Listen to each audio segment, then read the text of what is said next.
तो स्वागत है आपका Bihar board academy plus channel में। तो आज हम लोग एनसीईआरटी सॉल्यूशन फॉर क्लास 7 पाठ 2 सबसे सुंदर लड़की कहानी 2 हिंदी ध्रुव भाग 2 के सभी प्रश्न उत्तर को देखने वाले हैं।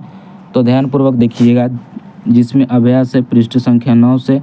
पहला आपका प्रश्न हो जाएगा वाक्य जोड़ो, जिसमें एक आपको उदाहरण के तौर पर दिया गया है नमूना दिया गया है, सहेलियाँ नाचती है वो गाती है। तो इसका उत्तर हो जाएगा सहेलियाँ नाचती गाती है आपका। इसी तरह से पहला हो जाएगा लहरें उछलती वे कूदती है, तो हो जाएगा लहरें उछलती कूदती है।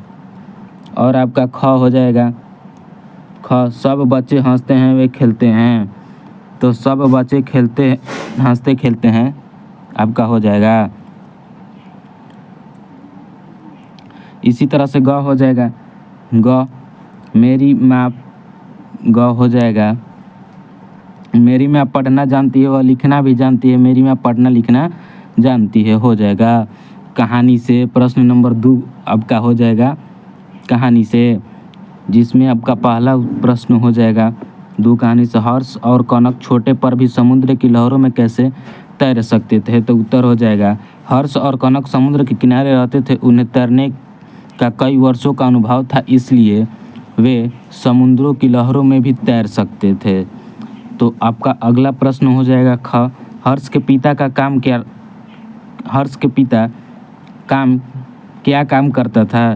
तो उत्तर हो जाएगा हर्ष के पिता कलाकार थे, वे समुद्र में जाल डालकर सीपियाँ, रंग बिरंगी कौड़ी या अनेक प्रकार की सुंदर सुंदर शंख, चित्र विचित्र पत्थर बटोरते और उनसे वह तरह तरह के खिलौने और मालाएँ तैयार करते, जिसे वह पास के बड़े नगरों में बेच आते।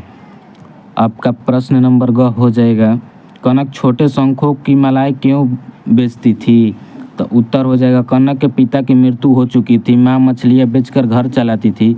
आर्थिक सहायता करने के लिए कनक छोटे छोटे शंखों की मालाएँ बनाकर बेचती थी। प्रश्न नंबर घ आपका हो जाएगा मंजरी को कनक क्यों नहीं भाती। तो उत्तर हो जाएगा कनक एक अच्छी तैराकर वह हर्ष के साथ में हाथ डालकर तूफानी लहरों पर कूद निकल जाती। ऐसा देखना मंजरी को अच्छा नहीं लगता, इसलिए कनक को नहीं भाती। आपका प्रश्न नंबर अंग हो जाएगा मंजरी ने कनक को अपना खिलौना क्यों दिया। उत्तर हो जाएगा मंजरी ने कनक को अपना खिलौना इसलिए दिया क्योंकि उसने मंजरी को समुद्र की लहरों में डूबने से बचाया था। मंजरी को नज़रों में वह सबसे सुंदर लड़की थी। आपका प्रश्न नंबर 3 हो जाएगा रिक्त स्थानों को भरे। नमूना हो जाएगा जैसे में गुड़िया जैसी सुंदर है, तो आपका क हो जाएगा दूध जैसा सफ़ेद है, सफ़ेद यहाँ पर हो जाएगा। ख है हाथी जैसा मोटा है, मोटा हो जाएगा। ग हो जाएगा रात जैसी अंधेरी है, यहाँ पे अंधेरी हो जाएगा। यहाँ पर रुई जैसी मुलायम है, यहाँ पे मुलायम हो जाएगा। चीनी जैसी मीठा है, यहाँ पे मीठा हो जाएगा। पृष्ठ संख्या 10 में हो जाएगा आपका कौन कैसा। कुछ नीचे दिए गए कुछ शब्द लिखे हैं, उन्हें उचित खानों में लिखें। तो दयालु, डरपोक, साहसी, सुंदर, अमीर, गरीब, मज़ेदार, लालची, ईर्ष्यालु आदि को इसमें लिखना है। तो आपका पहला हो जाएगा कनक मंजरी। तो कनक में हो जाएगा दयालु, तो मंजरी में हो जाएगा डरपोक। कनक में हो जाएगा साहसी, तो मंजरी में हो जाएगा ईर्ष्यालु। कनक में हो जाएगा गरीब, तो मंजरी में हो जाएगा अमीर। कनक में हो जाएगा समझदार, तो मंजरी में हो जाएगा लालची। कनक में हो जाएगा अच्छी, तो मंजरी में हो जाएगा लापरवाह। कनक में हो जाएगा मेहनती, तो मंजरी में हो जाएगा मूर्ख। और मौजी हो जाएगा तो आलसी। और एक सुंदर इधर भी देख लीजिएगा। प्रश्न संख्या 6 का क बोलता है। प्रश्न संख्या 6 का क वह बेचारी थी बड़ी गरीब। लोग आमतौर पर गरीबों को बेचारा और असहाय क्यों मानते हैं। कहानी में कनक को बेचारी कहा गया जबकि वह निडर और दूसरों की सहायता करने वाली लड़की थी। दूसरों और मंजरी नहीं थी पर ईर्ष्यालु और डरपोक थी। तुम्हारे विचार से असली गरीब कौन है। तो उत्तर हो जाएगा लोग आमतौर पर धन की ताकतवर होने पर मापक मानते हैं वह सोचते हैं धनवान है वही ताकतवर है, गरीब कुछ नहीं कर सकता है वह असहाय है। मेरे विचार से असली गरीब मंजरी ही है, वह केवल कनक से ईर्ष्यालु करती थी। जब कनक ने उसे डुबाने से बचाया तब उसे अपने असहाय होने पर पता चला, जो कि सच्चे अर्थ में गरीब की निशानी है। ख हो जाएगा, तुम अपने आसपास अमीर और गरीब दोनों तरह के लोग देखे होंगे, तुम्हारे विचार से गरीब की क्या कारण हो सकती है? तो उत्तर हो जाएगा अशिक्षा गरीबी का प्रमुख कारण है। अशिक्षा लोगों को ढंग का रोजगार नहीं मिल पाता, जिसके कारण उन्हें कम वेतन मिलता है। प्रश्न ग हो जाएगा आपका,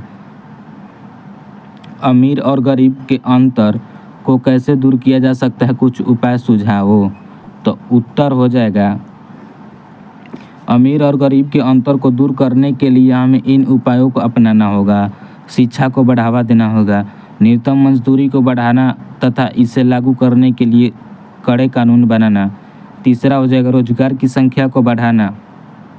चौथा हो जाएगा जनसंख्या वृद्धि में कमी लाना।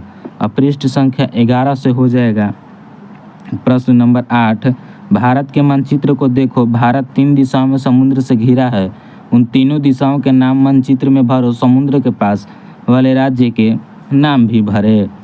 तो आपका उत्तर हो जाएगा पश्चिम दिशा, पूर्व दिशा और दक्षिण दिशाओं में भारत समुद्र से घिरा है। समुद्र के पास वाले राज्यों का नाम गुजरात, गोवा, महाराष्ट्र, कर्नाटक, केरल, तमिलनाडु, आंध्र प्रदेश, उड़ीसा, पश्चिम बंगाल आदि है, जिसमें आपका मानचित्र हो जाएगा, जिसमें इधर गुजरात, महाराष्ट्र, कर्नाटक, आंध्र प्रदेश, उड़ीसा, पश्चिम बंगाल, केरल, तमिलनाडु, ये सब जो है तीनों दिशाओं में समुद्र के किनारे हैं और समुद्र से घिरा हुआ है। प्रश्न संख्या 9 हो जाएगा, वाक्य बनाओ। उसके पिता एक सुंदर सा खिलौना बनाने में लगे हैं। इस वाक्य में सुंदर सा लगाकर वाक्य बनाया गया है। तुम भी साधारण बड़ा, छोटा, लंबा, गोल, चौकोर और त्रिकोण शब्द से या किसी और का प्रयोग कर वाक्य बनाओ। तो उत्तर हो जाएगा पहला साधारण सा, उसके पास एक साधारण सा खिलौना है। हो जाएगा बड़ा सा, मैंने एक बड़ा सा हाथी देखा। तीसरा हो जाएगा छोटा, मेरे पास एक छोटा सा बैग है। चौथा हो जाएगा लंबा, वहाँ एक लंबा सा सांप है। पांचवा हो जाएगा गोल सी, उसने मुझे एक गोल सी मिठाई खिलाई। छठा हो जाएगा चौकोर सा, मुझे वह चौकोर सा बर्तन दो। त्रिकोण सी, उसने पन्ने पर एक त्रिकोण सी आकृति बनाई है, जिसका आप प्रश्न नंबर 9 का उत्तर लिख सकते हैं।